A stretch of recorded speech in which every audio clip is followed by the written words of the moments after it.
파키스탄의 공군기지가 인도군의 공격을 받자마자 파키스탄에서는 국가통수기구 NCA를 소집했습니다. 이 NCA라는 조직은 파키스탄의 핵미사일 사용을 결정하는 그런 기구입니다. 그러니까 핵을 쓰겠다 이런 표시를 노골적으로 드러내는 것인데요. 양국의 핵전쟁이 벌어지면은 사망자가 두 나라에서 5천만 명에서 1억 2,500만 명 발생할 것으로 전망했는데요. 더 문제는 핵폭발로 생긴 그을음이 3,600만 톤 정도 생겨서 그 그을음이 하늘을 뒤덮고 태양빛을 가려가지고 지표면의 온도를 섭씨 2도에서 5도 정도 떨어뜨리고 강수량이 15%에서 30% 정도 감소할 것이라고 전망했다 합니다. 이렇게 될 경우에는 향후 10년 동안 전 세계에서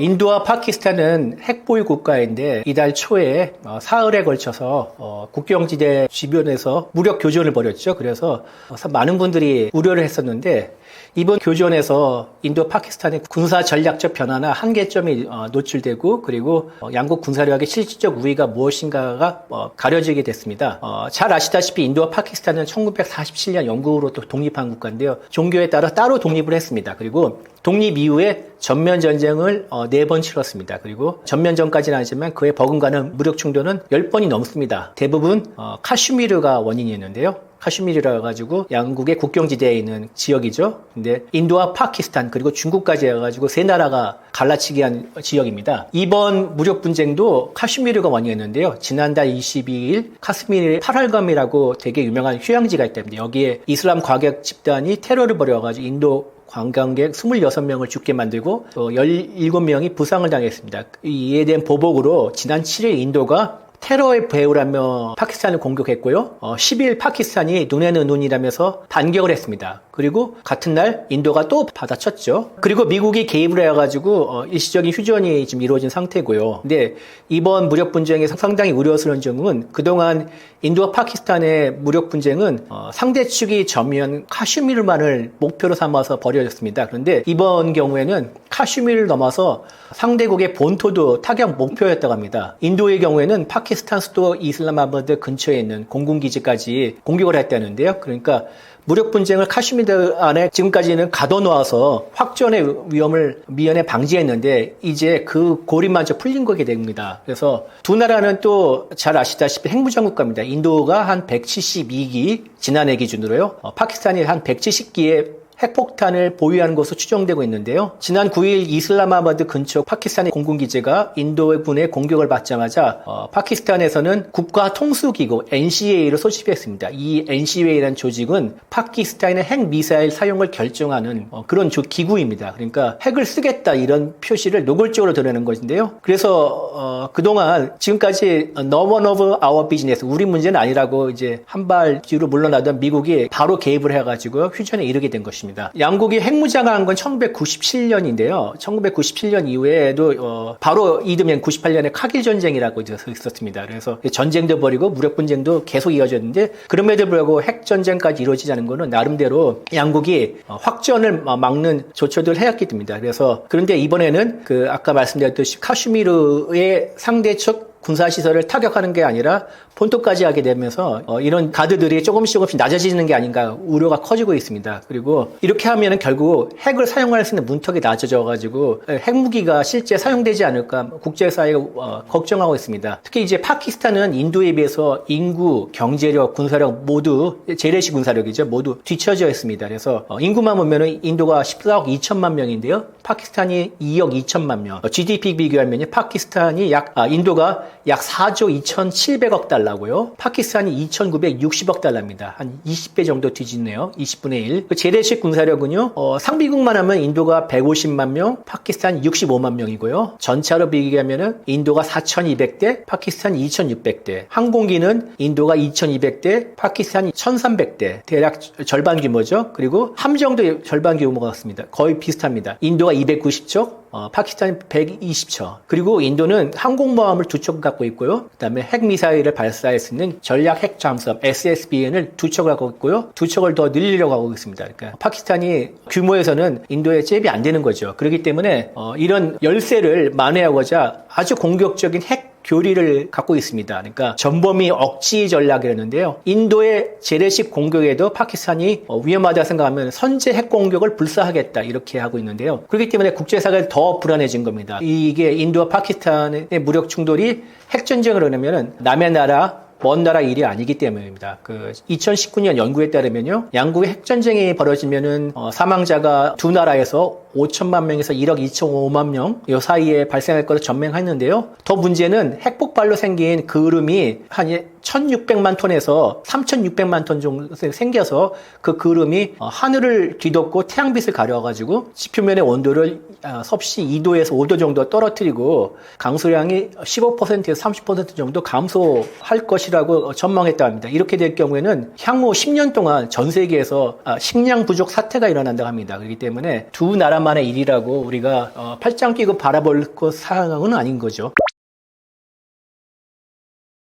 파키스탄이 지난 9일 교전 과정에서 인도 공군 전투기 5대를 격추했다고 주장했고요. 그리고 또 그때 중국에서 수입한 J-10 전투기와 PL-15 미사일을 사용했다고 밝혔죠. 거기에 대해서 이제 많은 얘기들이 나오는데 일단 6대 모두 라팔은 아닙니다. 라팔은 아니고요. 파키스탄 측 주장에 따르면은 전투기 5대와 1대의 무인기를 격추했다고 하는데요. 전투기 5대는 라팔이 3대, 그다음에 미그 29가 1대, 그다음에 수호이 30이 1대, 그다음에 무인기는 이스라엘에서 수입한 헤론 1대입니다. 그리고 파키스탄은 이 주장의 신빙성을 높이려고 요격 지점이 그려진 지도, 그리고 레이더 정보, 그다음에 인도군 전투기 조종사들의 교신한 내용의 감청 내용 이런 것까지 공개했습니다. 이에 대해서 인도군은 묵묵부답인데요. 양국의 선전전이 심하고 그다음에 가짜 뉴스가 많이 범람하기 때문에 인도나 파키스탄 어느 한쪽의 주장도 100% 신뢰하기 어려운 게 사실입니다. 그런 사례도 있었는데요. 2019년에 카슈미르를 배경으로 해서 무력 분쟁이 있었는데 인도군의 미그 21 전투기 1대가 격추된 적이 있었습니다. 그래서 조종사 1명이 생포까지 됐는데요. 그 당시에 파키스탄은 자국이 중국에서 수입한 JF-17이라는 전투기로 격추했다고 자랑까지 했습니다. 그래서 파키스탄에서 열린 방산 전시에서 이 전투기가 이 JF-17이 인도군 미그 21을 격추한 JF-17이다 이렇게 버젓이 전시까지 한 적이 있었는데요. 이것은 사실과 다릅니다. 사실 2019년에 인도군의 미그 21을 격추한 것은 그러니까 미국에서 수입한 F-16이었습니다. 그 F-16이 암람을 발사해서 인도군의 미그 21을 격추한 것으로 보이는데요. 이렇게 파키스탄이 버젓이 거짓말을 한 거는 미국과의 약속 때문입니다. 미국이 파키스탄에게 F-16을 판 것은 인도와의 무력 분쟁에 사용하지 않고 자국 내 테러리스트 상대로 전투를 벌일 때만 투입할 것을 보장을 요구했고 파키스탄이 거기에 대해서 그렇게 하겠다 약속까지 했는데 그 약속을 어기게 된 꼴이기 때문에요. JF-17이라고 거짓말한 것입니다. 그래서 이번에도 양측이 상당히 가짜 뉴스를 범람시키면서 진실을 오도하고 있는데요. 인터넷 소셜 미디어에 보면은 그 라팔의 꼬리 날개가 그리고 또 수호이나 미그기에서 나왔을 거로 보이는 사출 자석이 땅에서 발견된 것을 사진들을 많이 볼 수 있을 것입니다. 그래서 그리고 또 중국제 PL-15 미사일의 잔해나 아니면 불발탄도 이렇게 보이고 있습니다. 그래서 최소한 이런 거로 보면은 라팔 한 대 그리고 미그 29 또는 수호이 30 중에 한 대 인도군에서 최소 2대의 전투기가 격추가 됐고 그리고 그 중에 상당수는 PL-15가 아닌가 전과가 아닌가 이렇게 서방 언론들이 추정하고 있습니다. 물론 파키스탄 피해도 있을 가능성이 크다고 생각합니다. 그리고 군사 시설에 상호를 서로 폭격했는데 그것만 따지고 보면 파키스탄 측 피해가 더 크다고 합니다. 그러니까 파키스탄 측의 공군기지라든지 미사일 시설 같은 거에 많이 이번에 부서졌다고 합니다. 그래서 그럼에도 불구하고 라팔 전투기의 격추 때문에 인도군의 피해가 큰 것으로 많이 알려졌는데요. 왜 라팔이 이번에 떨어졌냐 이거에 대해서 상당히 많은 얘기가 있습니다. 많은 얘기가 오가고 있는데 어느 하나도 밝혀진 건 없습니다. 양측이 공식적으로 인정을 하지 않았기 때문인데요. 일단 추정을 해보면은 당시 라팔은 공중전에 동원된 것이 아니라 라팔이 무장할 수가 있는 스칼프, 해머 등 장거리 정밀 타격 지상 무기 동원해서 파키스탄의 그 시설들을 테러리스트 시설을 폭격하는 데 쓰였을 것으로 보입니다. 그래서 이번에는 그 단거리 공대공 미사일은 미카가만 무장을 했고 라팔이 자랑하는 장거리 공대공 미사일 미티어는 무장을 하지 않았을 가능성이 크다고 생각합니다. 그리고 라팔의 편대를 후방에서 이제 미그 29나 수호이 30이 호위했을 것으로 보이는데요. 그리고 또 인도군이 확전을 우려해가지고 파키스탄군의 레이더 시설이나 지대공 미사일을 손을 건들지 않았을 것으로 보입니다. 반면 파키스탄은 전자전기나 공중통제기, 그다음에 지상에 있는 지도고 미사일 사이트 등 모든 지원 전력을 총동원해서 파키스탄의 J-10 전투기나 JF-17을 지원했을 가능성이 크고요. 그렇기 때문에 인도에게 불리한 싸움이었을 것으로 보입니다. 하지만 이 모든 사실을 인정하고도 파키스탄의 전술은 놀랍고 특히 중국 무기의 신뢰성이 어느 정도 인정이 되지 않았나, 그거는 부인할 수 없는 사실입니다. 특히 J10이 물론 나름대로 신뢰를 할 수 있는 무기라는 거 입증이 됐지만 J10의 전가라기보다는 PL-15 장거리 공대공 미사일의 전가라고 보는 게 더 맞을 것 같습니다. 왜냐면은 PL-15의 경우에는 사거리가 최대 한 7km 넘을 것으로 보이고 미국이 가장 경계하는 중국의 무기 중 하나입니다. 그래서 유사시에 중국 공군이 PL-15를 가지고 후방에 있는 공중구급기나 공중통제기 같은 지원 전력을 노릴 수 있다고 생각하기 때문에 상당히 고려하고 그다음에 대응 방법을 마련하는데 고심하고 있습니다. 그래서 미국의 경우에는 미 해군 간의 같은 경우는 이제 함대공 미사일인 SM-6를 개조해가지고 AIM-174라는 그 미사일을 지금 개발하고 있고요. 미 공군은 또 미 해군과 손을 잡고 암람 미사일을 좀 확대를 해서요. 사거리를 AIM-260 신형 장거리 공대공 미사일을 개발하는 데 열중하고 있습니다. 그리고 근데 이제 재미있는 거는 중국 무기의 신뢰성이 검증이 됐는데 중국 정부는 가만히 있다는 겁니다. 그래서 아무래도 인도를 좀 고려해가지고 로우키 전략을 취하는 것 같은데요. 중국 언론은 호들갑입니다. 그리고 저 J10을 만드는 청두 에어 코퍼레이션 CAC라고 하죠. 주가는 치솟았고 라팔의 제조사인 다소의 주가는 하락했다고 합니다. 그래서 또 후폭풍이 있는데요. 라팔 구매를 고려하고 있는 아랍에미리트가 최근에 그 재검토에 들어갔다는 뉴스도 들리고 있습니다. 인도와 파키스탄이 지난 5월 7일부터 10일까지 나흘간 벌어진 격전 속에서 양국의 피해 규모는 되게 컸다고 합니다. 특히 이번이 최대는 아닙니다. 인도와 파키스탄이 핵무장은 1998년 이후인 1999년, 이듬해 1999년 카슈미르의 카기를 파키스탄군이 침공을 해가지고 인도군이 거기에 반격을 해서 내쫓은 적이 있습니다. 근데 이 5월부터 7월 이 석 달 동안 인도군이 527명이 전사를 했고요. 파키스탄 전사자는 453명이 나왔다고 합니다. 피해 규모로 보면은 인도군이 조금 더 높았는데 어쨌든 파키스탄군을 물리쳤으니까 인도 측에서는 승리했다고 자랑하고 있습니다. 그래서 이번 사태의 경우 인도 측 사망자는 민간인이 21명, 군인이 5명이고요. 파키스탄 측은 민간인 사망자가 30여 명, 군인 전사자가 11명이라고 합니다. 근데 이 밖에 구체적인 피해는 양측 모두 다 입을 다물고 있는데요. 인도군 같은 경우는 7일 공습에는 테러리스트 시설만을 노렸다고 했고 군기지는 제외했습니다. 그리고 파키스탄이 10일 인도 공군 기지 등 군기지를 공격해가지고 인도도 파키스탄의 기지를 타격을 했고요. 근데 서방 언론이 위성 사진을 분석한 결과 보면은 파키스탄 측 피해가 시설적인 피해는 더 크다고 합니다. 인도와 파키스탄 사이에 다시 국경지대에서 전투가 일어날 경우에는 양국 모두 최신 전투기를 동원해서 공중에서 격돌할 가능성이 높다고 생각합니다. 특히 이번에는 본격적인 공중전이 일어나진 않았습니다. 왜냐하면 인도와 파키스탄 양측 모두 전면 전쟁을 확전하는 것을 막기 위해서 국경선을 이제 라인 오브 컨트롤, 그러니까 통제선이라고 하는데요. 이 통제선을 넘어가지 않고 자국의 영공 안에서 미사일을 발사하는 방식으로 공중전을 치렀기 때문입니다. 그래서 앞으로 격렬한 국경 분쟁이 일어날 경우에는 지금처럼 LOC 통제선을 두고 장거리 공대공 미사일을 쏘지 않을 수도 있는데 그럴 가능성은 높지 않다고 생각합니다. 그러나 다시 공중전이 벌어진다는 것은 인도는 라팔을 본격적으로 투입할 것 같고요. 또 수호이 30을 앞세울 것으로 생각합니다. 이 수호이나 라팔 같은 경우는 인도 공군이 보유하고 있는 가장 최강의 전투기이기 때문입니다. 그리고 파키스탄은 J-10과 JF-17 그리고 필요하면 F-16도 동원할 수도 있습니다. 근데 이번에 라팔이 추락을 했지만은 결코 만만한 전투기는 아닙니다. 인도가 좀 더 작전을 정밀하게 짜고 라팔의 성능을 최대한 발휘한다면은 파키스탄이 인도와의 공중전에서 지금처럼 전과를 거두긴 쉽지 않을 것으로 보입니다. 현재 인도 파키스탄은 휴전 협정을 맺지는 않았고 이제 협상 중입니다. 그런데 완전히 전쟁이 끝난 상태는 아니고 휴전이죠, 말 그대로. 휴전한 상태고 다시 도발할 가능성도 존재하고 있습니다. 군 당국을 중심으로 휴전 수상을 이어지고 있는데요. 국경지대에서 계속 충돌이 일어나다 서로 비난하고 있어서 약간 위태위태한 상태입니다.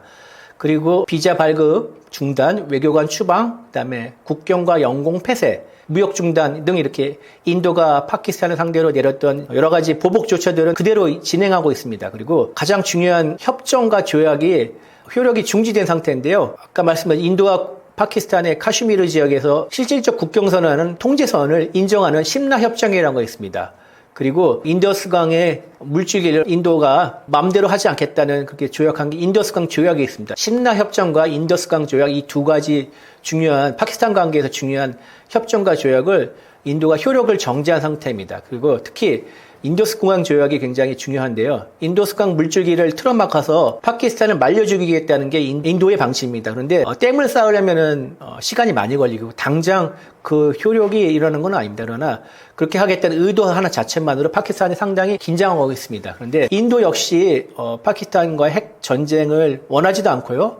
그렇게 이르는 확전을 꾀하지도 않을 것으로 보입니다. 다만 파키스탄과의 휴전 협상과 그리고 이후 파키스탄과의 관계에서 좀 더 유리한 위치에 서 있고 싶어 하는 게 인도의 속내라고 생각합니다. 그리고 특히 이제 카슈미르에 대한 테러, 파키스탄의 군 정보국이죠. ISI가 계속 지원한다고 인도는 의심하고 있는데 이에 대한 중단도 분명히 요구할 것으로 보입니다. 그렇게 요구사항을 들이밀기 위해서 좀 더 이렇게 강하게 그렇게 브링크맨식으로 나가지 않은가 그렇게 생각합니다. 엄포 전략 같은 거죠. 그러나 근데 가장 이제 근본적인 이유는 카슈미르입니다. 이 카슈미르 문제가 해결되지 않는 이상은 양국 간의 무력 충돌과 전쟁 위험 가능성은 계속 상존할 것이라고 생각하는데요. 특히 인도 같은 경우는 2019년 이후에 카슈미르가 이제 원래 무슬림들이 많은 인도의 지방인데 거기에 무슬림 주민들을 위해서 특별 자치권을 부여했는데 2019년 이후에 이거 상당히 제한하는 그런 조처를 취했습니다. 그래서 점점 더 카슈미르 내부의 인도계 무슬림 주민들의 반발이 커지고 있기 때문에 불안불안한 상태입니다.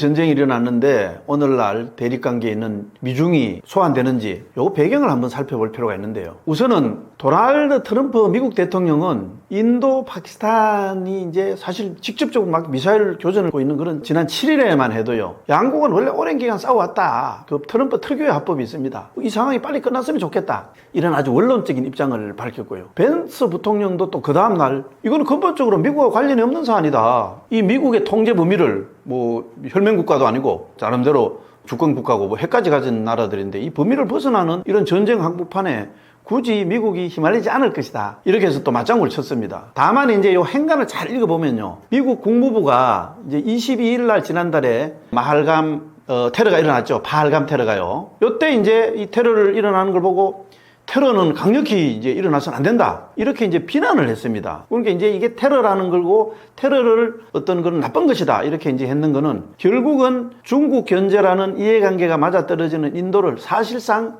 이제 지지하는 메시지다. 이렇게 이제 해석을 할 수가 있습니다. 반면에 이제 중국 외교부는 그 당시에 파키스탄이 이 반테러 기조를 가지고 있었다. 그거를 굳게 지지한다. 이 말은 이게 테러가 아니다. 는 파키스탄의 주장을 감싸는 이런 입장을 보였습니다. 실제로 이제 파키스탄은 최근 들어서서 원래 이제 파키스탄이 미국하고도 가까운 적도 있었고 러시아하고도 가까운 적도 있었고 이제 지정학적에 의해서 여러 가지 이제 국제관계가 이제 휩쓸려 있었는데 최근 들어서는 결국 이제 자기의 가장 강력한 적이라고 할 수 있는 인도 견제를 위해서 중국에 밀착을 했습니다. 적의 적은 적이다, 친구다 이거죠. 이제 원래 이제 인도가 중국하고 사실은 이제 견원지간이 되면서 적을 통해서 친구를 만드는 이런 이제 전략이라고 할 수 있죠. 그래서 사실 이제 시진핑 중국 국가수석의 역점 사업이라고 할 수 있죠. 이런 1대1로 과거에 이제 비단기를 재현하는 이런 1대1로 사업에도 적극적으로 협력을 했고요. 또 사실은 이제 그 두 나라 무기 구매 패턴을 보면 이제 제일 확실하게 드러나는데요. 인도가 최근 들어서 이제 미국하고 급속히 가까워지면서 미국산 무기를 많이 구입하고 있습니다. 반면에 이제 파키스탄은 그 통계적으로 보면 지난 5년간 무기 수입 중에서 중국이 차지하는 비중이 무려 81%에 달했다고 합니다. 그래서 이게 이제 이런 상황에서 볼 때는 현재는 이제 미국이라든지 국제사회가 중재를 해서 극적으로 휴전 합의가 이루어졌다고 하지만은 그럼 보장을 못하죠. 만약에 앞으로도 인도하고 파키스탄 간에 무력 충돌이 다시 재현되어서 뭐 예를 들어서 전면 전제까지 가지 않는다는 보장이 없을 텐데 그렇게 될 경우에는 결국은 이게 이제 이해관계가 맞닿아 있는 미국, 중국 간에 지금 이제 이루어지고 있는 신냉전의 또 다른 한 축의 전선으로 지금 러우 전쟁이나 이팔 전쟁처럼 이런 새로운 전선으로 부상할 가능성은 저는 여전히 배제할 수 없다 이렇게 생각을 합니다. 그래서 미중 대리전이라는 이런 얘기가 나온다고 봅니다. 파키스탄이 전면적인 휴전에 합의한 것은 사실입니다. 상대방 이제 그 당국자들 대변인들도 발표를 했죠. 원래 이제 제일 먼저 이거를 공개한 거는 트럼프 대통령이 이제 SNS 공개를 했지만은 어쨌든 인정을 했습니다. 양쪽 다. 그런데 이 이후에도 양측이 이제 총구를 맞대고 있는 어떤 실질 통제선이라는 게 있는데 그 인근에서 뭐 계속 이제 폭발음이 들리고 뭐 이런 이제 일이 일어났습니다. 그러니까 또 양국은 이게 상대방이 휴전 합의를 해놓고 당신이 위반했다 책임을 떠넘기고 서로 이제 핏대를 세웠죠. 사실 이제 이거 행간을 잘 봐야 되는데요. 마코 루비오 미국 국무장관이 어떤 얘기를 했느냐 하면은 이 합의와 관련돼서 인도와 파키스탄 정부가 즉각적인 휴전에 합의하고 나서 일단 합의는 했다. 구도 합의죠 이거는. 그러고 나서 중립적인 장소에서 나머지 여러 가지 이제 문제가 남아있죠. 이 문제에 대해서 강범위한 논의를 시작하는데 합의했음을 발표한다. 이렇게 이제 밝혔습니다. 이 말은 이 휴전이 일단은 서로 싸우지는 말자. 이렇게 잠정적으로 합의를 해놓고 앞으로 협상을 이제 계속해 나가자는 이런 얘기죠. 구체적인 디테일한. 그런데 이제 협상이라는 게 깨질 수도 있죠. 서로 이제 입장 차이가 나고 또 이런 과정에서도 어떤 또 촉발 기제가 생길지 모릅니다. 웅뚱한 데서 뭐 예를 들어서 테러가 생긴다든지 누가 뭐 그걸 싸우다 한 사람 죽는다든지 이렇게 하다 보면은 다시 언제든지 무력 충돌 가능성이 있습니다. 저는 그렇게 봅니다. 그만큼 이거 인도 파키스탄 간 대립의 갈등이 깊고요. 뭐 역사가 오래됐죠. 그 다음에 이제 또 이 카슈미르 지역이 세계의 화약고라고 할 만큼 그 자체적으로 안고 있는 문제 이게 굉장히 쉽게 해결될 수 없는 그런 구조적인 한계가 있기 때문에 저는 그렇다고 봅니다. 앞으로 이제 이거 휴전 협상이 선언은 했지만 협상을 해야 되는데 요 진행되는 과정을 이제 좀 지켜봐야 되겠습니다만은 만약에 이제 휴전 협정이라는 게 최종적으로 사인을 해야 되죠. 사인을 하는데 이게 타결이 되지 않고 다시 또 이제 분쟁이 재발한다. 이랬을 경우에 예상되는 시나리오를 한 두 가지 정도 이렇게 정리를 해볼 수 있겠습니다. 우선은요, 과거에도 그렇듯이 제한적 소규모 충돌이 반복될 수가 있습니다. 이게 이제 가장 높은 가능성의 시나리오죠. 이렇게 해서 이제 전면적으로 비하되지 않는 일종의 서로가 적당한 선에서 통제해야 하는 그런 충돌이 반복될 가능성이 많습니다. 요거는 양국이 이 전쟁을 국내 여론을 의식해서 지금 전쟁을 서로 하고 있다 해도 과언이 아닌데요. 전쟁은 굉장히 정치적이죠. 그래서 제한적 공격을 수행하고 나서 서로 공별되는 그런 임계점은 넘지 않고 적당한 선에서 다시 빠지고 쉽게 말하면 치고 빠지고 요런 이제 형태의 충돌 반복이죠. 이게 원래 이제 양국이 그동안 굉장히 익숙한 패턴입니다. 과거에도 이제 전쟁의 뭉터까지 갔다가 다시 물러나는 이런 패턴을 계속 보여왔거든요. 사실 전쟁의 원인이라는 게 되게 이제 정치적인 게 큽니다. 전쟁이 어떻게 되냐 하는데 대부분의 정치하고 관련되어 있습니다. 그렇기 때문에 두 나라 다 이제 공격을 멈출 명분이 어느 정도 축적되면은, 이 정도는 국민들이 뭐 이제 이해를 한다, 만족한다. 더 이상 국민 눈치를 안 봐도 된다. 이렇게 하면은 중단될 수 있다는 이런 얘기입니다. 그거를 이제 보면은 특히 이번에 이제 인도가 이 파키스탄 공격을 하기 위해서 붙인 작전을 이제 보면은 이해를 할 수 있는데 요게 이제 세 가지 정도로 다시 요약할 수 있는데요. 우선은 이 공격을 보면은요, 신두로 작전이라는 공격인데 이 공격이 어떤 의도적인 확전 불사라는 이런 메시지는 담겨 있습니다. 기본적으로 확전도 할 수 있다. 그래서 이게 보면은 이제 또 인도가 1971년 이후에 처음으로 이게 이제 경계선을 넘어서 파키스탄 영토라든지 파키스탄 점령 지역에 위치한 목표물을 공격을 했죠. 다만 이제 이 공격이 어떻게 보면은 물리적인 파괴보다는 심리적 압박에 방점을 두고 있는 이런 느낌을 갖고 있습니다. 그 두 번째는 일종의 이제 선택적 이런 정밀 타격인데요. 요거는 레이더 회피 기술이라든지 그 다음에 장거리 타격 능력을 바탕으로 민간인 피해를 최소화하고 또 이제 전쟁에서도 국제법이 나름대로 있죠. 그래서 국제법에는 자위권 행사라는 게 있는데 이런 자위권 행사를 하기 위한 명분을 마련한다든지 그 다음에 이제 전쟁을 충돌을 시작한 이제 그 원인이 바로 이제 테러잖아요. 이 파키스탄 내에 있는 테러 인프라 이런 거를 약화시키는 것이라는 이런 것들을 동시에 노렸다 이렇게 보면 되겠습니다. 세 번째 이제 특히 이제 눈에 띄는 게 바로 이 앞서 얘기했던 신두르라는 작전용입니다. 요게 이제 원래 국내 여론 결집용입니다. 신두르라는 이름을 붙인 게 보면 이게 이제 신두르라는 게 우리가 인도 여행할 때 보면은 그 여성들이 이마에 그 정수리 부분 요 이마 같은 데 보면 빨갛게 이렇게 칠하는 게 있죠. 요게 이제 신두르라고 하는데 이게 뭐 이제 남편의 건강을 기원하고 뭐 이런 거라고 하기도 하고요. 대개 이제 힌두 문화에서는 보호와 단결을 상징합니다. 그래서 이제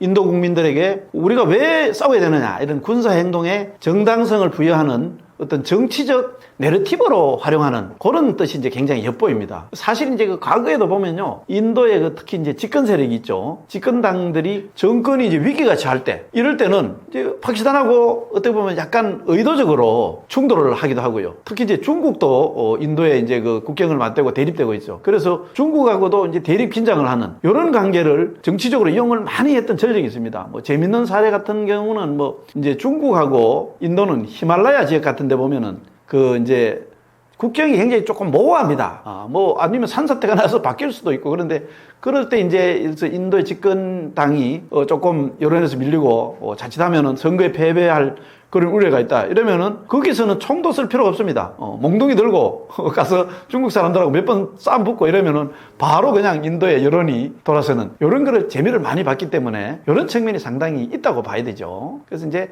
이런 어떤 확전을 하지 않으면은 자전 충돌로 뭐 여러 가지 정치적인 효과를, 심리적인 효과를 넣는 게 이제 기본이라고 한다면은 사실 이제 우리가 다음에 또 생각해야 될 거는 뭐냐면 가장 위험한 것은 바로 이제 전면전이죠. 전면전은 사실은 이제 핵까지도 생각을 해봐야 되는데 두 나라 다 핵을 갖고 있기 때문에요. 근데 그렇게 해서 이제 확전될 경우인데 요거는 일단은 파키스탄 입장에서 먼저 생각을 해봐야 됩니다. 왜냐하면 파키스탄 입장에서는 이번에 인도가 인더스강 조약, IWT라고 하는데요. 이거를 이제 중단하겠다. 이렇게 선언했는데 이거는 파키스탄의 생존을 위태로 하고는 아주 실존적인 위협입니다. 왜냐하면 파키스탄의 그 인더스 강은 인도도 마찬가지지만은 생명의 젖줄입니다. 그러면서 이거를 건드리는 건 아킬레스건이라고도 할 수 있습니다. 이게 사실은 이제 이 젖줄이 끊어지면 어떻게 됩니까? 파키스탄의 2억 4천만이 되는 이 인구가 식량, 민생, 경제 안보에 바로 직결되는 그런 아주 중요한 게 바로 인더스 강입니다. 그래서 파키스탄 입장에서는 인도가 만약에 물 공급을 중단한다. 이거는 뭐 진짜 전쟁하자는 거죠. 이 명백한 전쟁 해지로 간주를 하고 있고요. 그렇게 되면 국력의 모든 스펙트를 다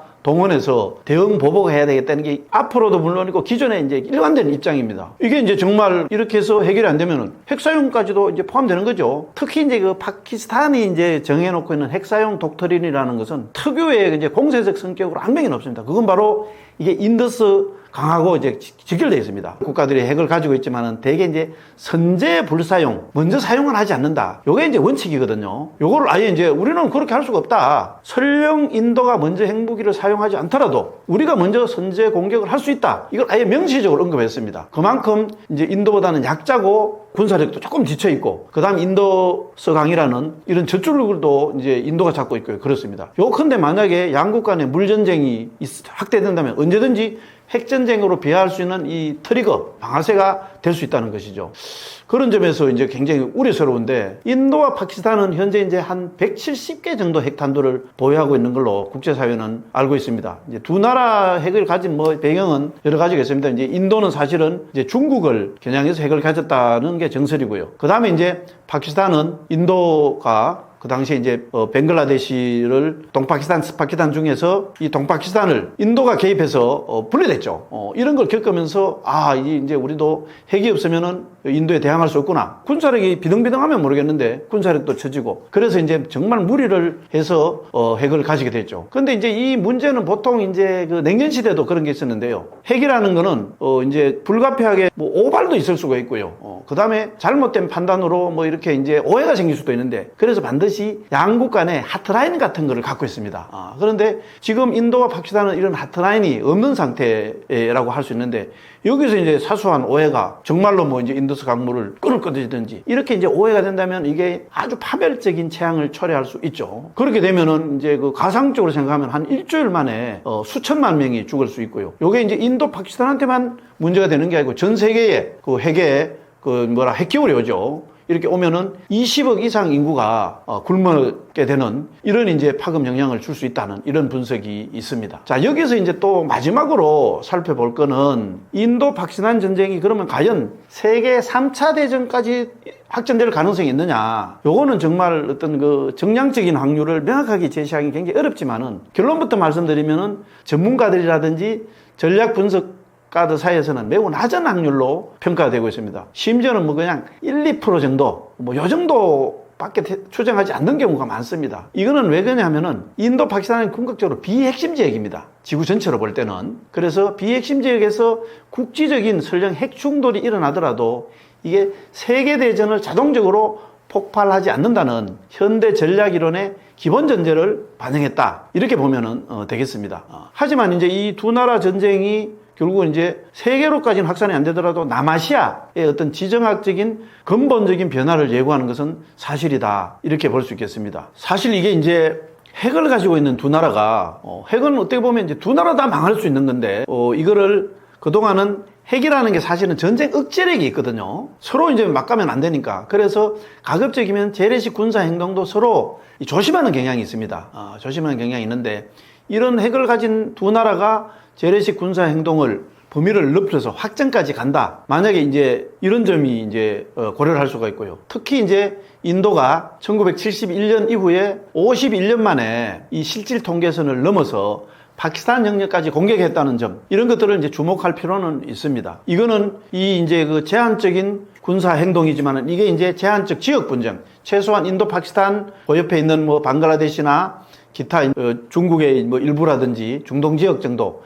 이렇게 이제 분쟁으로 머물지 않고 조금 더 늘어날 거라는 이런 이제 전제가 되죠. 과거에는 이런 지역적이고 제한적인 군사 행동이 제한적 지역 분쟁에 한정될 거라고 봤는데, 이런 암묵적인 전제가 이제 과연 먹히 들어가느냐, 이런 어떤 거를 시험하는 그런 시험대다, 이렇게 봐도 되겠습니다. 그 인도 파키스탄 전쟁은 사실상 이제 한반도에서 멀리 떨어진 지역이고요. 또 우리가 전략적으로 그렇게 밀접한 지역은 아니지만 거기에서 이제 일어나는 분쟁인데, 그렇더라도 이게 이제 우리가 현재 상태를 넘어서서 전면전으로 확산된다. 그렇게 한다면 어쨌든 간에 그 충격은 우리나라에도 중대한 영향을 미칠 수 있다고 봅니다. 일단 이제 인도는 연간 한 $100 이상의 수출 시장이고요. 그 다음에 이제 삼성이라든지 현대차 같은 데서 우리 이제 주요한 기업이 현지에 생산 거점을 두고 있습니다. 그 다음에 이제 파키스탄에도 우리 한국 기업들이 이제 진출해 있죠. 이 파키스탄에 진출한 기업들은 대개 이제 파키스탄으로 부품을 수출해서 현지에서 조립하는, 과거에 우리가 했던 그런 식이죠. 조립 구조입니다. 그런데 이제 조립 공장의 가동이 중단되면은 이게 이제 부품 재고가 이 창고에 쌓여버리고, 그 다음에 또 그렇게 하다 보면서 우회 운송 비용이 발생해서 자금 운용에 부담이 가중될 겁니다. 각 기업으로서는. 또 무력 충돌이 더 장기화되면은 결국은 이 공급망이 굉장히 중요한데 공급망 차질이 되고 수출 피해가 이제 불가피할 걸로 봅니다. 나아가서 이걸로 인해서 중동 전체 정세가 이제 불안해질 수가 있죠. 그러면 이제 해상로까지 차단될 가능성이 있고요. 그러면 이제 과거에도 경험해 왔지만 유가가 급등하고, 유가가 급등하면 전력도 가격도 상승하고, 이러면 한국 전쟁 전반에 피해를 줄 수 있고요. 이게 이제 금융시장 불안정으로도 이어질 수가 있죠. 그러면서 코스피가 하락한다든지 원화가 약세를 보인다든지 외국인 투자자가 이탈한다 같은 이런 금융 충격도 현실화될 수 있다고 봐야 됩니다. 외교적으로 생각해 본다면은 우선은 우리가 인도와 현재 조금 더 전략적 협력을 유지를 하고 있습니다. 그렇지만 또 파키스탄도 전혀 무시할 수 없습니다. 그러면서 두 나라 사이에서 어느 정도 균형을 보고 눈치를 봐야 되는 이런 복잡한 상황에 놓이게 되죠. 그래서 이렇게 양국 사이에서 중립을 유지한다는 건 사실은 어느 한 편을 드는 거는 쉬운데, 이게 중립을 유지한다는 게 이렇게 쉬울 것 같지만 그렇게 쉽지 않습니다. 그래서 이게 이제 외교적 부담으로 다가올 수 있게 되죠. 그리고 이제 이게 정말 전선이 확정되어서 3차 세계대전까지 가지는 않더라도 어쨌든 간에 이제 미국, 중국이라든지 이런 강대국이 개입을 할 가능성이 있고요. 그렇게 된다면은 현재 이제 우리 동북아 안보 지형은 대체로 한미 일대 북중러라는 이런 이제 대립 구도 속에서 신냉전이 형성되어 있다고 보면 되는데 이것도 이제 변화될 가능성이 있습니다. 그러면서 한국의 이제 안보 정책도 재편을 해야 되는 그런 게 있죠. 예를 들어서 인도가 이 파키스탄 전쟁에서 몰려있고 미국도 여기서 어느 정도 인발브 되고 그런데 그러면은 중국이 이 틈을 타서 대만 침공을 감행할 우려도 있습니다. 원래 이제 인도가 중국이 대만 침공을 함부로 할 수 없는 여러 가지 이유가 있는데 그 중에 하나는 대만 침공하는 중에 인도가 자기들을 저기 뒤에서 뒤통수를 때리면 어떡하냐 이것도 있거든요. 그런데 이제 그 염려가 없어지면은 대만 침공을 할 수도 있고요. 그 다음에 이제 그런 상황에서 북한도 무력 도발을 할 수가 있다. 뭐 이렇게 이제 가정을 할 수가 있습니다. 다만 이제 우리로서는 약간 이제 기회적인 측면이 있습니다. 남의 불행이 나의 행복이다. 뭐 이런 얘기라고 할 수 있는데 결국 이제 싸우면은 무기 수요가 급증하죠. 그러면은 이제 우리나라 방산 기업에는 아무래도 기회가 될 수 있을 겁니다. 사실 인도는 이미 그 K9 자주포 이걸 이제 수입한 바 있고요. 그렇게 이제 양측 간의 대립 갈등이 심하면 됩니다. 인도에서부터 이제 일단은 우리 K방산에서 수출 확대를 할 수 있고 뭐 급하면 파키스탄도 우리한테 손을 벌릴 수가 있고 이렇게 돼서 어떤 무기를 수출하는 방산 기업은 나름대로 또 도움이 되지 않을까 이런 측면도 있다고 생각을 합니다. 사실 이제 인도 파키스탄 전쟁이 아니더라도 현재 국제사회는 큰 변화를 맞고 있습니다. 원래 이제 2차 대전 이후에 이 국제 질서는 대체로 이제 우리가 냉전을 거치고 tan냉전을 거치면서 다이내믹한 그런 변화를 보였지만 어쨌든 간에 큰 줄기로 보면요. 대개 이제 미국이라는 이제 그 서방 세계의 중심이 있습니다. 이제 뭐 주로 이제 기독교 문명국가를 중심으로 해서 자유민주주의 체제를 수호하는 그런 이제 어떤 기본 틀이 있고요. 그 다음에 이제 반서방이라는 뭐 흔히 이제 러시아, 중국, 이란 뭐 이런 반서방이라는 과거에는 이제 소련이었죠. 그 다음에 소련의 어떤 그런 연맹이라든지 뭐 이런 국가들이 있었지만 어쨌든 큰 줄기로 보면은 나름대로 이제 이분법적 구도가 형성되어 있었습니다. 거기에는 대체로 이제 미국이 뭐 냉전 때든 탈냉전 때든 세계 경제 역할을 하면서 서방 세계가 어떤 힘드는 게 생기면 방패막이 역할을 하고 이렇게 했죠. 근데 이게 이제 흔히 말하는 미국 우선주의입니다. 아메리칸 퍼스트라고 하기도 하고요. 메이크 아메리카 그레이트 어게인이라는 이 미국 우선주의로 철저히 무장된 이 트럼프 2기 행정부가 출발하면서 국제사회가 이제 큰 소용돌이에 빠져 있습니다. 이게 이제 결과적으로 과거처럼 선악이라든지 뭐 가치라든지 이런 논리보다는 국익과 힘이 최우선인 이런 냉혹한 국제 질서가 도래했다고 봐야죠. 여기서 이제 세계 각국은 각자 도생입니다. 스스로 살아남기 위해서 이제 몸부림을 치고 있다고 봐야죠. 이런 속에서 우리나라도 이제 예외가 아닙니다. 우선은 알려졌다시피 당장 산업사회 전반에 엄청난 변화가 일어납니다. 그 다음에 이제 지금도 이제 관세 압박에 따라서 또 경제 상황에 어려움이 따를 수밖에 없죠. 그러면서 트럼프가 이제 얘기하는 방위비 인상이라든지 주한미국 감축이라든지 이런 안보상의 부담 요인도 상당합니다.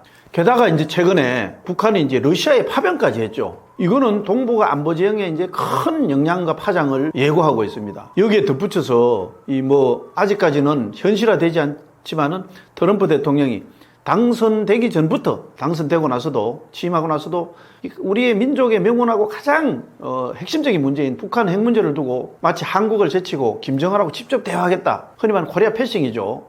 이런 우려마저 나타나고 있는 상황입니다. 이 와중에 이제 현재 2차 대전 이후에 큰 전쟁이 한꺼번에 2번 일어나는 건 처음이라고 하는데요. 이 러우 전쟁과 이팔 전쟁이 지금 아직도 ING입니다. 여기에다가 이제 인도, 파키스탄까지 앞으로 어떻게 진행될지 모르겠지만은 이게 이제 정말 어떤 상황으로 전개되느냐에 따라서 한국의 안보 지형이 굉장히 점점 더 복잡해지고 있다. 이렇게 볼 수 있겠습니다. 어쨌든 우리로서는 외교 안보 자산을 총동원해서 이 난국을 극복해야 됩니다. 그렇지만 아직까지는 제가 볼 때는 뭐니 해도 가장 중요한 거는 우리가 꼭 지켜야 할 것은 바로 이 한미동맹이고 이 한미동맹의 기초에서 이 문제를 풀어나가야 된다. 이렇게 볼 수 있습니다.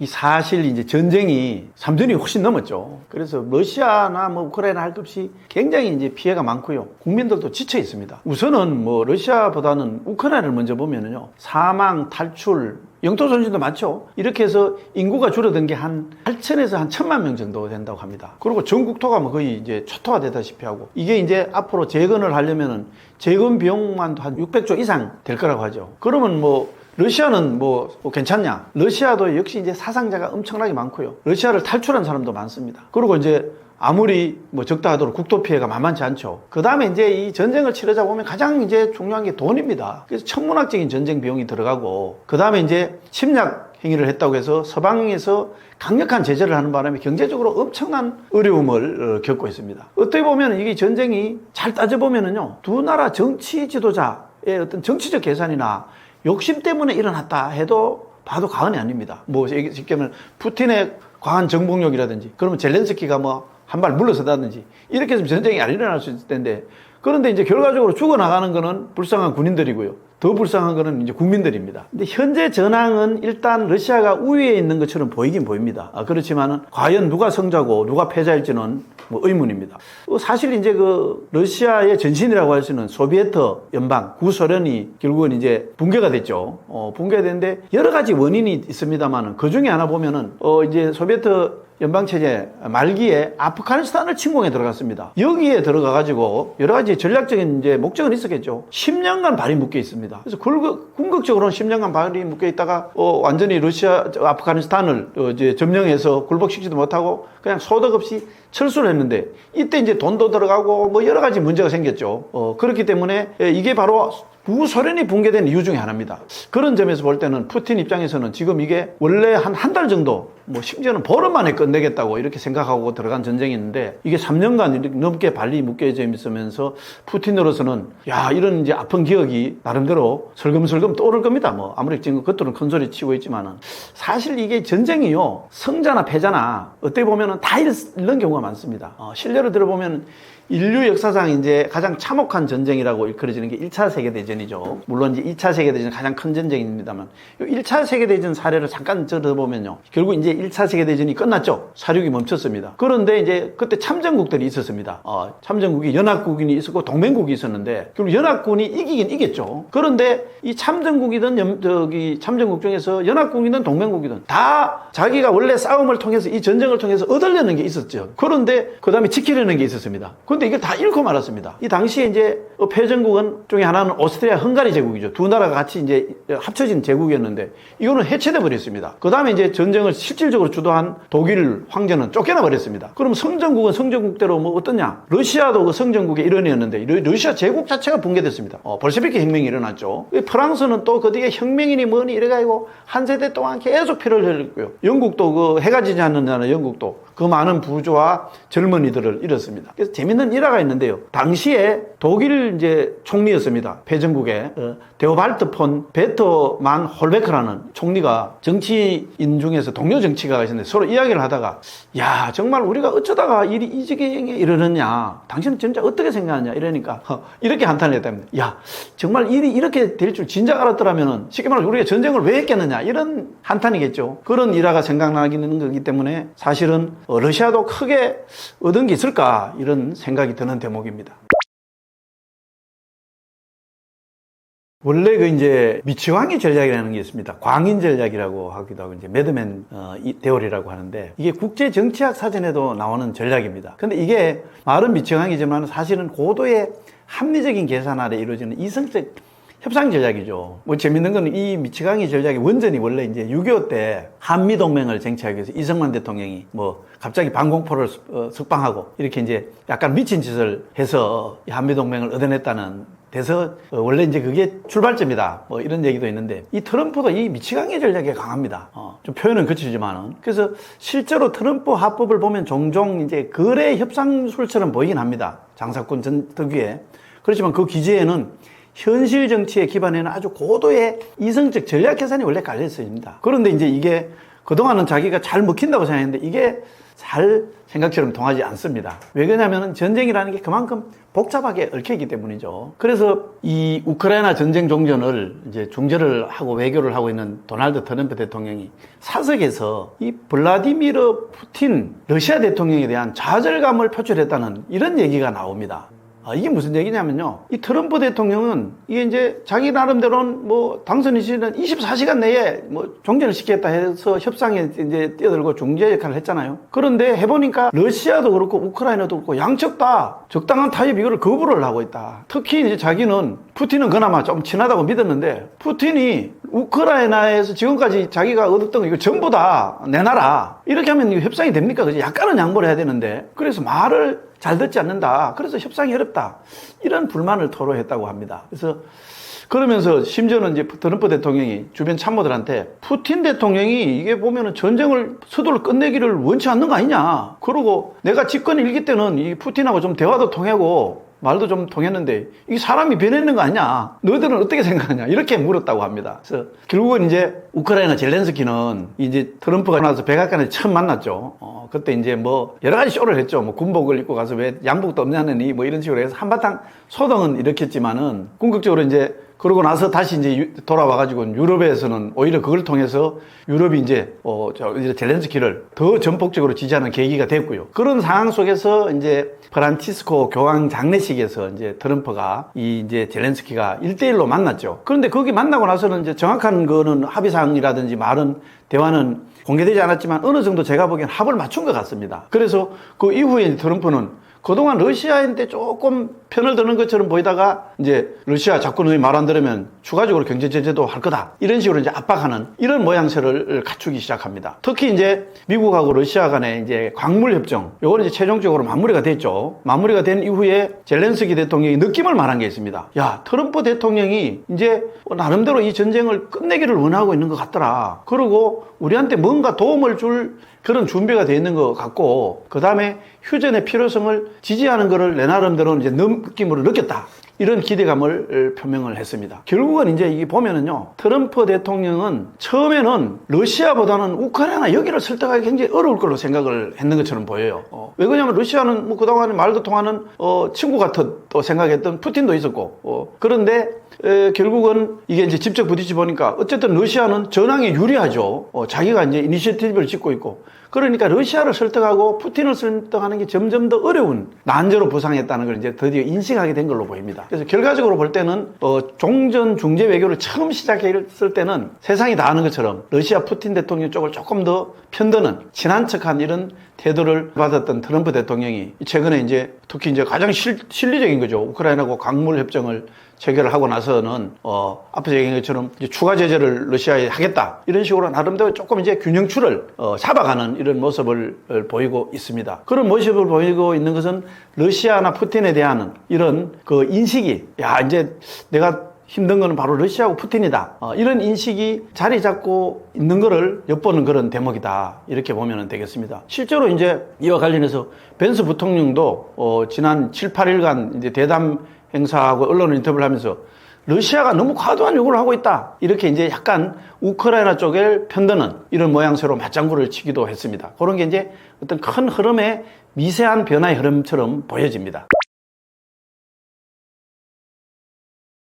자, 먼저 휴전이 결정되고 나면은 우리나라에 어떤 기회가 오고 어떻게 대응해야 하느냐, 요거를 살펴본다면은요, 사실 이제 러시아는 본토가 크게 뭐 타격을 입지 않고 또 경제도 뭐 군수산업이 해서 전시 경제로 붙어 있다고 합니다. 그래서 무기 생산하고 그 다음에 또 참여하는 군인들 봉급 주고 이걸로 이제 전시 경제로 버티고 있다고 하죠. 그렇지만은 국제사회 제재라든지 외국 기업이 철수하고 이렇게 해서 타격이 크고요. 제일 심각한 건 인플레이션입니다. 돈을 자꾸 푸니까요. 그렇게 해서 이제 러시아는 사실은 이 전쟁을 어떻게 보면은 뭐 푸틴 입장에 질질 끌고는 있지만은 욕심으로는 하루 빨리 이 전쟁을 끝내고 그러면은 국제사회의 신뢰도 회복하고 그래 이제 인플레도 잡고 그렇게 못한다면 앞으로 최악의 경제난에 직면할 가능성이 있습니다. 이 경제난에는 버틸 장사가 없죠. 그러면은 종신집권 기반을 갖추고 있는 푸틴 기반도 사실은 안전하다고 할 수 없습니다.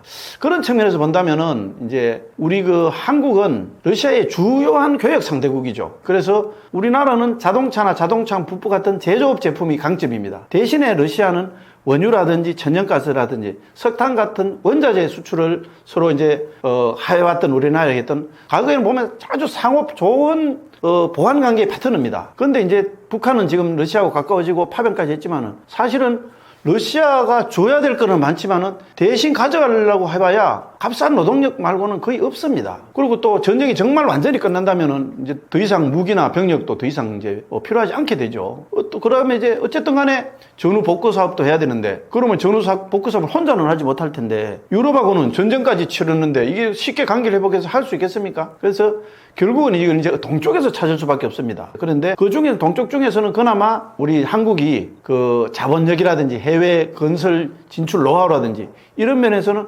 가장 적합한 나라가 될 수 있습니다. 이건 뭐 우크라이나도 마찬가지라고 할 수 있죠. 다음으로 요게 이제 좀 중요할 수 있는데, 러시아가 결국 이제 그 전쟁이 끝나더라도 비관세 장벽을 유지할 수밖에 없는 그런 측면이 있습니다. 그럴 때 따라서 우리나라가 어떻게 대응했느냐, 요걸 한번 정리를 해보면은요, 우선은 러시아 우크라이나 전쟁이 종료되더라도 이게 여러 가지 입장에서, 예를 들어서 경제 제재라든지 서방 세계하고 단절을 해왔고, 이렇게 해서 자국 경제를 보호하기 위해서는 비관세 장벽을 더 강화할 가능성이 큽니다. 그래 되면 이게 이제 한국 기업의 재진출에 큰 도전이 될 수 있다고 저는 봅니다. 왜냐하면은 이 때문에 여기서 한국은 조금 더 효율적인 전략을 잘 마련한다면은 러시아에서 다시 진입할 수 있는 기회가 생길 수 있다고 보거든요. 그래서 이걸 구체적으로 좀 살펴보면은, 첫 번째는 현지화 전략이라고 할 수 있겠습니다. 요거는 현지 생산 및 현지화는 바로 비관세 장벽을 극복할 수 있는 아주 중요한 방법이죠, 전통적으로. 그래서 러시아 내에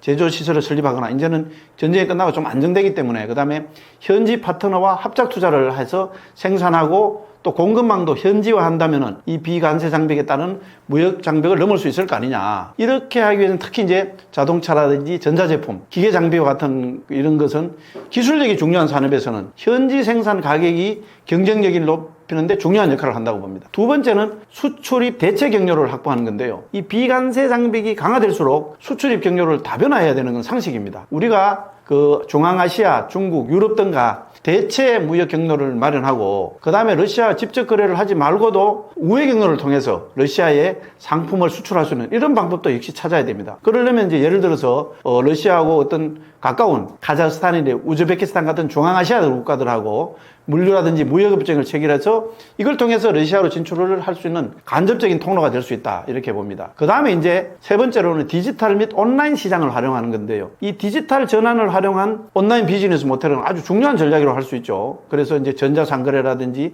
디지털 플랫폼이라든지 소프트웨어라든지 기타 서비스 산업에서는 러시아 내에 현지 법인을 설립하지 않고도 서비스 제공이 가능하죠. 이런 것도 굉장히 중요한 포인트다, 이런 생각을 하고 있습니다. 특히 이제 이 디지털 콘텐츠라든지 교육 및 기술 서비스 같은 거는 비물리적인 상품이라고 할 수 있는데, 이 바로 물리적 장벽을 넘을 수 있는 좋은 기회를 제공할 수 있습니다. 그래서 이런 측면을 또 이제 생각해 볼 수 있고요. 그 다음에 이제 러시아 현지 기업과의 파트너십 강화다. 요걸 이제 생각할 수 있겠는데요. 러시아의 비관세 장벽을 넘으려면은 한국 기업이 러시아 시장에 재진출을 해야 되죠. 이제 앞으로 그동안 끊겨져 있을 때, 이때 이제 현지 파트너를 통해서 기술 협력이라든지 브랜드 홍보를 강화할 수 있고요.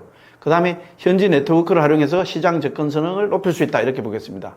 결론적으로 보면은 러시아의 비관세 장벽이 강화되더라도 어려움은 있겠지만 한국은 현지화라든지 디지털하든지 산업별로 맞춤형 전략을 통해서 러시아 시장에 재진출할 수 있다고 보고요. 이를 위해서는 이제 정치적 및 외교적 협력이 이제 뒷받침돼야 되겠죠. 그렇게 해서 한국 기업들이 보다 더 유리한 조건에서 시장을 접근할 수 있도록 국가 차원의 지원을 있어야 되고요.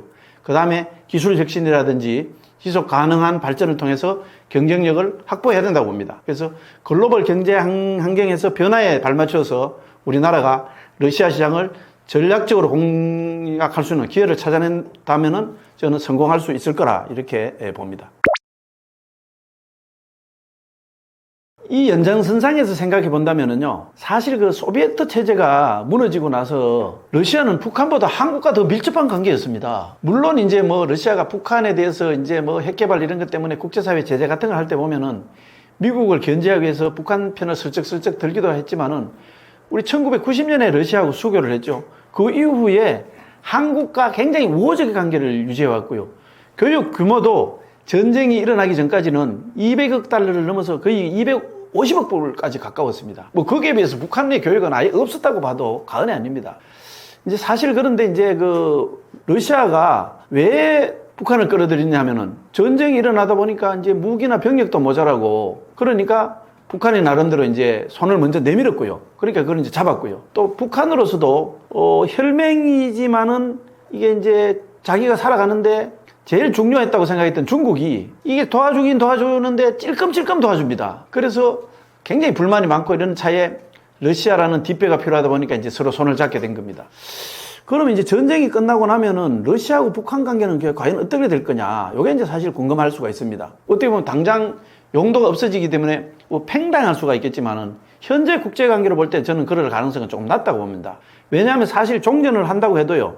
러시아는 러시아의 어떤 그런 침략자라는 딱지가 떼지는 건 아닙니다. 그리고 또 종전 자체가 굉장히 불안한 미봉책이기 때문에 언제든지 전쟁을 재발할 가능성도 있죠. 그 다음에 이제 러시아와 우크라이나 간의 앙금이 뭐 전쟁을 하고 나면 다 상처가 깊어지고 앙금이 깊어지고 그 이후에 또 배후에는 러시아가 자리 잡고 있고 이런 복잡한 구도가 되기 때문에 러시아는 항상 긴장 상태를 유지를 해야 됩니다. 그래서 러시아가 정말로 확실한 여기서 이제 전쟁의 테러를 잡기 전까지는 북한이 필요할 겁니다. 또 러시아가 유럽 국가지만은 극동 지역에서도 나름대로의 전략적 우위를 갖기 위해서는 북한이 여전히 유효한 카드입니다. 어떻게 보면은 미국을 견제하는데 중국도 뭐 전략적 동반자로 가깝다고 하지만은 영원히 가까운 건 아니죠. 나름대로 견제가 필요합니다. 그 카드로 북한이 필요합니다. 북한으로서는 이 러시아하고 손을 잡은 게 이제 국제사회의 오랜 제재라든지 불량 국가로서 고립을 탈피하기 일종의 이제 전략이다. 이렇게 보면 되겠는데요. 이거는 이제 앞에서도 얘기했지만은 중국이 도와주긴 했지만은 전문용어로 이유 있는 거리두기입니다. 적당한 거리두기를 해서 이 불량 국가하고 거리두기를 하면서 그 다음에 순망치한 북한이 없으면 안 되기 때문에 끌고 가는 이런 데 대해서 이제 북한이 불만이 많았죠. 그런데 러시아라는 이제 다른 뒷배가 있으면 확실한 안전판이 될 거다. 이런 또 의도도 있을 겁니다. 그래서 그 대신에 이제 장기적으로 볼 때는요, 러시아 입장에서는 이 북한이라는 게 불량 국가입니다. 세계에서 가장 불량 국가고요. 뭐 그렇게 특별히 뽑아먹을 것도 없고요. 그 자칫하면 이게 관계가 오히려 걸림돌이 될 수 있다는 걸 알고 있습니다. 그래서 흔히 이제 이걸 전문용어로 불가근 벌가원이라고 하죠. 그래서 현재 중국이 바로 이렇게 취하고 있는 이유 있는 거리두기 이런 식의 관계로 갈 가능성이 많습니다.